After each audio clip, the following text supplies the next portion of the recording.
In the music industry, it's so important to understand the difference between the underlying copyright of the song itself and the copyright derived from the sound recording of that song.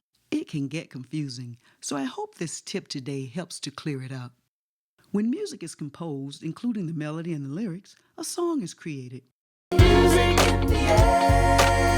If the music is created without lyrics, it is known as an instrumental, a musical work, or composition.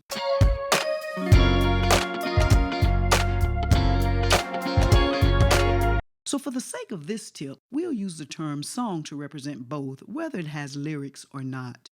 Once a song has been created, that is the copyright, the songwriting copyright. Once it has been written down or fixed on a playback medium, it's legally protected. If after creating the song, the songwriter chooses at that time to register the song with the Library of Congress, the proper form to choose would then be the Performing Arts, or PA, registration form. Those details identify the owners of the song, whether one or more authors, as well as the contributions and contact information. The writer then becomes both the songwriter and the music publisher of the song.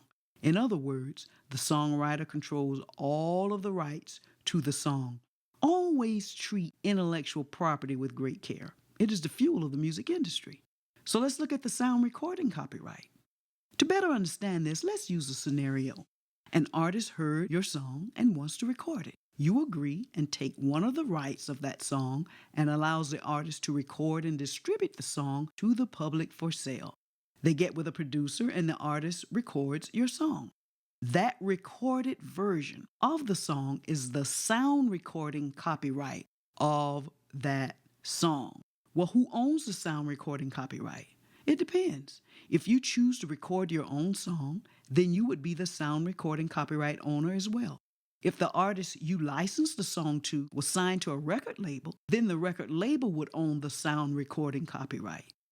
If the artist was signed to a production company, depending on the agreement, then the production company would own the master of the sound recording copyright. It depends on the scenario and the contractual terms defined within the contract. Let's say the artist was his or her own label, and they hired a production company to produce the masters of the song.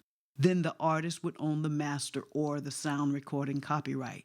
That fixed arrangement of sounds embedded on that file or burned to a CD or, put on a USB. Yet the songwriter would still own the underlying songwriter copyright to that master recording. When it comes to copyrighting the sound recording copyright, the owner claiming the sound recording authorship would use the SR, or sound recording form, to register the song with the Library of Congress. If the owner of the sound recording and the underlying songwriting copyright are the same, then that owner can register both the underlying song and the sound recording copyright with the same SR form registration. What I want you really to get firmly fixed in your mind today is that the songwriting copyright and the sound recording copyright are not the same. They are completely different and separate from each other.